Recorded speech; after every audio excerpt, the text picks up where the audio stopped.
What's up mga kakaskas? Welcome to my daily vlog. Tara, magkwentuhan tayo. Karating ko nga galing sa paghatid sa mga estudyante. Ito naman ang aking inatupag sa harapan ng aming tindahan. Napansin ko nga na napakadumi na, kaya naman nagwalis ako agad. Di kasi makapaglinis araw-araw, gawa na madalas ay maulan. Napansin ko rin na marami na ang damong natubo sa bakanting loting aming katabi. Kaya naman naisip ko na rin kamasan. Is ko na rin kasi mag-harvest ng sariling tanim ng mga gulayin. Total, nag-uumpisa na rin namang magpasikat si Haring Araw. Wari ko naman na umpisa na ito ng tag-araw. Yun nga lang, wala na nga pala akong gulok na magagamit. Mabuti na nga lang at nakabili na ako nito sa TikTok. Hindi ko nga alam kung ano ang tawag dito. Pero kung gusto nyo, ilagay ko na lang ang link sa comment section para makita nyo. Lalo pag nakita nyo kung gaano kaganda, syempre bumili na rin kayo, 'di ba? Haha. Budol ba? Ika nga, nabudol nga ako, di magbudulan tayong lahat. Charis!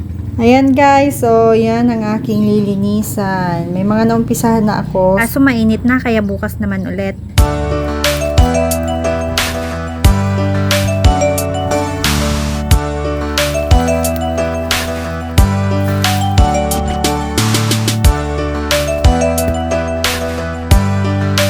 So, dahil mainit na, pahinga na naman, bukas ulit. Naman sa walang sawang panunod ng aking mga video.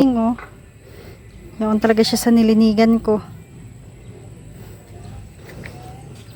Gulbi ko na ang natanggal ko.